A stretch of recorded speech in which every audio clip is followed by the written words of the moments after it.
So lilies were one of the flowers that I always thought was so terrifying to paint. I'm not sure why. It was just something about how structured it was that scared me.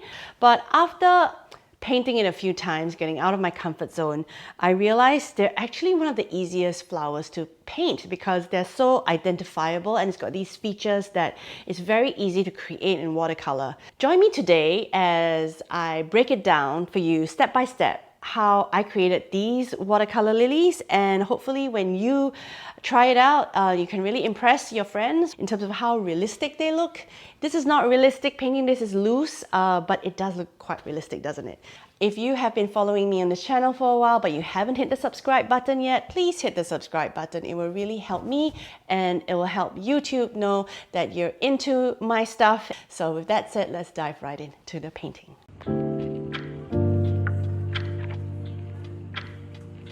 Today we're going to paint this lily of the valley. I was just very inspired to paint these lilies, and I find that lilies are a really beautiful subject for watercolor because if you study the petals, there's a lot of bleeding that already happens within each petal. There's the softness of the spread of color, and then there's also the detail and the specks. Just a perfect subject to play with watercolor. So this image here is something that I found on Pinterest. It's from an article from Medium, Lily of the Valley, but can use any lily reference picture or an actual lily, and you'll get the same kind of results. Really, lilies are just so special. I'm going to show you my supplies today. I'm using Arches A4 size, 300 GSM cold press. I'm using my tube paints all nicely sprayed down with water. If you're interested in the kind of paints and all the brands that I use, you can just check out my description below. I have all the links there. And for brushes, I will probably use this size 12 silver black velvet round. It's a really nice soft silky brush with a very nice point. Once you get it wet, it comes to a beautiful point like this. But use any round brush that you like. I want to have a couple of sizes. For the big petals, start with a bigger one, so 16 or 12. Then when we go into the details, you might want to use a 6 or 1 or 2. Just have those brushes stand by. All right, let's get right into the lilies. So going to be using a pinky light wash first, okay? So I've got a mixture here going already, which is a bit of a Scarlet Lake, Permanent Rose, and Opera Pink. So I'm just going to put a bit more Opera Pink here. This is just from the previous painting that I just did. Still wet. And grabbing that brush, soaking it up, get a nice watery, loaded brush of paint, okay? Starting with, I'm going to do 2 flowers open and maybe 1 or 2 closed ones. So starting with this one here and picking an imaginary center in the lower half, point, press, and then glide into a nice tip. And then going to the other side, you can wriggle your brush a little bit if you like to get a wriggly petal. Always using your image as inspiration and reference, right? If the petal you see has these wriggles, go ahead and let the brush just mimic what you see. So I'm just using the same wash to pull out 5 petals. 5 petals. The one that's closer here has a fatter middle, and then it goes a bit shorter because it's facing me. And then like maybe a small one to the side. Just a general lily-ish kind of shape. Yeah, let's round this out a bit. Lovely, lovely, lovely. Okay, so while your paint is still quite wet, grabbing a slightly smaller brush, maybe a size 6 round, and then going into a thicker mix of permanent rose. You can use Dragon's Blood permanent rose, but any like a darker red. And what we're gonna do is confidently draw out a line from the middle of the flower out into the petal like this. Whoosh. And already you are seeing that bleed that happens from the first thick line. So you see what happened here? It's quite dry. So I'm just going to help it along a little bit by just dropping some water into the side of the petal. Alright, just helping it move. And there you have it, that first base layer of that first lily. Very easy, right? Let's go and do another one up here. Okay, so I want to get an even lighter wash this time, and this one is opening a little bit facing up this way.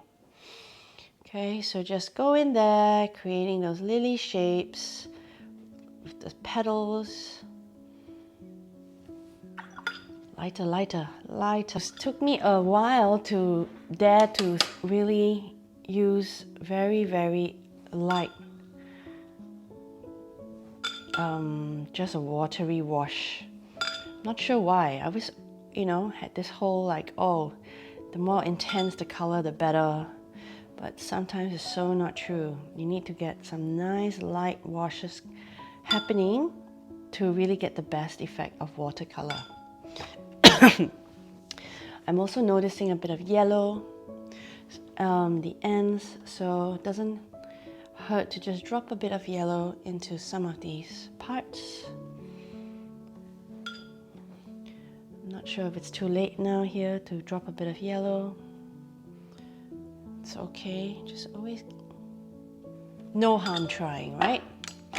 Alright, so once again, getting that darker red, and just be brave to pull out some lovely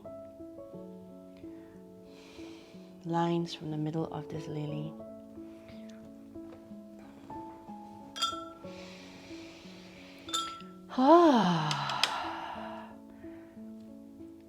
Just going around each petal now, and if you feel like you want to drop more color in, go ahead while it is still wet, okay?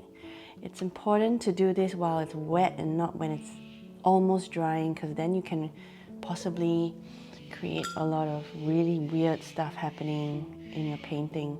But while it's wet, you can go in there, create some nice bleeds. All right. Are we happy? Yes. Okay. So, hang on. Did I even use this brush? Oh yes. Where's my... All right. Let's paint a closed up lily down here. All right. And so for that one, same pink wash, just pulling out, and yellow, because I'm seeing a bit of yellow in there. And then maybe pink again.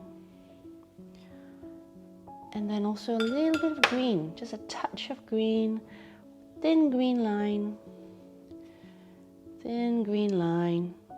just on either side of this little bud. Beautiful lily bud. I like that very much. And I'm gonna do another one, maybe this one a bit more green, going up here. So different stages of a lily bud, some more green, some more yellow, and oh, love that. I love that. Okay, let's pull out some stems now. And I'm choosing to go with my size 6 round for the stems because I don't want to... sometimes when I want to be more careful, I'll pick the smaller brushes, right? I'm not sure if you tend to do that as well. And sometimes when I create these videos, I'm like, yeah, gotta get it right. So I don't want to make any mistakes. Let's not make any mistakes. And then actually it becomes a bit too tight. So actually I realized there is something that's missing, which is like the trumpet part of the lily. Okay, so I've got the petals, I don't really have the trumpet that connects it to a stem. So I'm gonna just pull out kind of a trumpety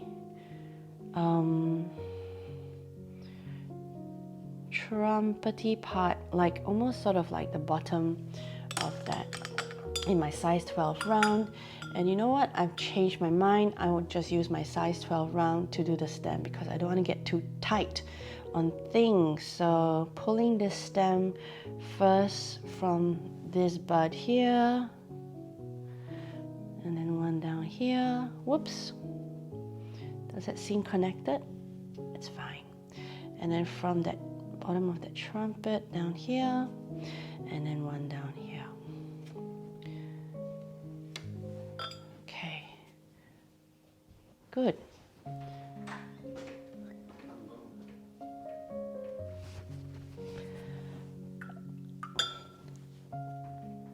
Okay, so now that I've got my stems, let's do some leaves.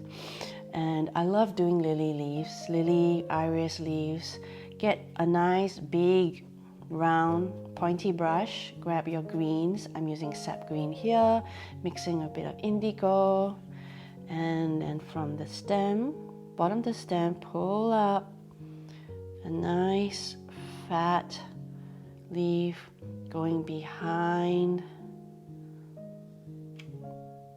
this petal here. More indigo.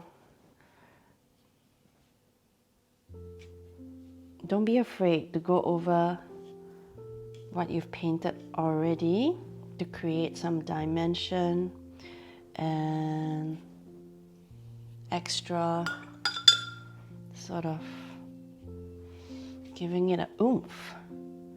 Okay. I love putting in different greens when I'm painting my leaves. So mixing yellow, mixing blue, even sometimes mixing a bit of pink or red in the leaf can bring some color harmony to your painting. So I don't know if you are feeling it, but I'm already feeling this painting getting exciting and coming alive with the stems and the leaves. Okay, we're not even done yet. All right. Right now, I need to find out whether my petals are dry yet, and they're not completely dry. So we're gonna wait a while and wait for these petals to really, really dry before we work on the details, the stamens, the little freckles, and so forth. So we'll come right back. Okay, so I took a nice long lunch break and my whole painting is bone dry, all right?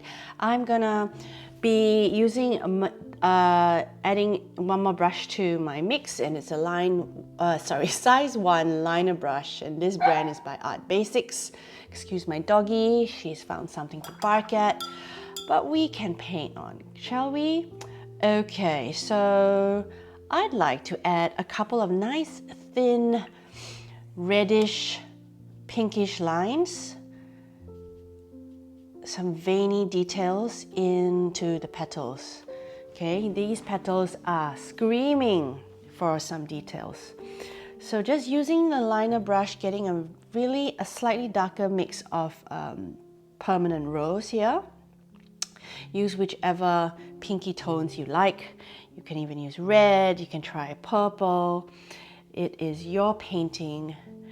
You can go crazy. And what I like about this liner brush, as you can tell, is this effortlessly create super long, thin lines, all right? I think every loose watercolor flower painter should invest in a liner brush. And the best thing about these liner brushes is that they are very inexpensive because they're small. Usually with brushes, the bigger brushes you go, the more, well, material it takes to make the brush, and therefore it's more expensive. So yeah, this one is maybe like, I don't know, $2, $3, and it's the best. Doggy, what's wrong? Okay, so I've got some nice long veins out here now for my flower, and already it's looking amazing. I'm gonna do some lines here for my flower, and going into this color, it's a green gold yellow, green gold, gold yellow, mission gold. Well, one of the green golds that I have a couple. Okay, so green gold is always a fun green to have as well, to give your painting a little extra sensation. Oh, nice. Okay, and then some dark green. So dark green, you can either just use this Paraline green or shadow green, or you can mix up your own dark green by mixing a sap green with a dark blue or purple. So I can show you how that looks like. So I'm grabbing my sap green, and then a bit of dioxazine purple will get me a gorgeous sap dark green. Okay, you can use either or mix it together, whatever you like. Oh, excuse my little cold. And I'm just pulling out some veins. So you might notice that you get a bit of a dry brush effect here, and that means that you don't have enough water in the liner brush. And that's the thing about the liner brush, because it's so thin, it doesn't hold that much water. So it's just something to take note of when you're painting. You might accidentally get a bit more of this like jagged, dry brush effect. All right, just a couple of lines on my stems and my leaves, just to add a bit of interest, dimension, just for fun, just for fun. So how easy was that? Okay, the next up in this that I want to do is, you know the dark centers that Lily has, those brown stamens? So I'll just grab a smaller brush. I'm grabbing my size 6 round here. You can go 4 or 2 around, 4, 2, 6. I'm gonna grab a bit of burnt umber and mix it with my Payne's Grey to get a darker brown. If you have sepia, use that. And then I'm just going to just gentle brown strokes like this, like so. Couple on this side, couple on that side.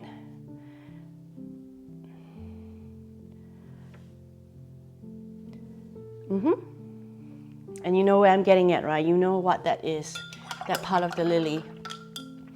The part where people tell you you should cut when you go home, otherwise it just sprays all over your house and makes you sneeze or something. I don't know. Okay, I'm gonna need to draw that liney antenna bit that links the brown bit to the middle of the flower, and pick a brush size. I'm just going back with that size 6 round again, just trying to get nice and pointy, and hopefully I can get a thin enough line. I'm grabbing a yellow, okay? So maybe a mixture of my yellow, cadmium, and lemon yellow. And I'm noticing that some of that red veins is still wet, so just gonna try to avoid it. Of course, you can be a good girl and wait for everything to dry, but I'm impatient.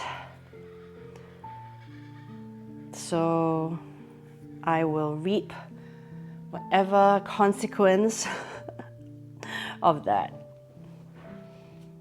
All right, it's not too bad, right? Look at that. Oh, loving it. Okay, so looking at my reference, I might need to just dab a little of green into the middle. So a bit of olive green or green gold just to the middle here. And then the last bit of detail will be these little small... Dahlia, what's wrong? Yep, my dog's name is Dahlia. When we got her, dahlias were in bloom, so I'm like, I gotta name you after a flower. All right, yes, what was I saying? These small little freckles that lilies tend to have on their petals, and once they're down, trust me, they will just like elevate your lily. So on either side of, you know, that bleedy center we did this line, yeah, just on either side is where they usually appear. All right, and just use permanent rose, just a darker hue, and just dab with your little brush. That's a silver-crested cockatoos. So other people have traffic noises. I have animal noises in the background. I'm truly blessed. I'd rather animal noises any day. I used to have chickens as well. I used to have roosters, and oh, I'm sure you know, those of you who have roosters, they are quite noisy, but I don't have them anymore. So this part, some people enjoy creating small details that take a while. And I have to be honest here, this is not one of my favorite things to do. When it comes to painting, these small detail-y kind of bits, I do tend to rush through them. But yeah, find out for yourself what you like doing. I tend to rush through them, and then they might not look as, you know, perfect as maybe you'd like them to be. But like I said, you reap what you sow, okay? You take the time, you go slowly, you might get better results. But I am very, I'm not a detailed perfectionist type artist. I'm quite loose, and I like to do things quickly and fast. I'm impatient, but that's just the artist that I am. And done, I'm done, no more freckles. Maybe it got a bit too much, I'm not sure, but it's done. Just gonna gently wipe some of that extra redness off. Take a step back, look at it through the lenses, and I am going to leave it and call it done. Ta-da! And there we have it, my lilies, the lilies that I used to be so terrified of painting, and I'm pretty happy with this one now. It didn't take that long, and I hope I broke it down in a way that was easy to follow and easy to do it yourself. That's it. Thanks for following me, and thanks for watching this video. Please hit the subscribe button again if you haven't already. Like this video, or follow me on Instagram. I'm @CrystalTanArt. If you have painted these and you want me to have a look, I'd love to see it. Tag me on your post. Otherwise, see you in the next video.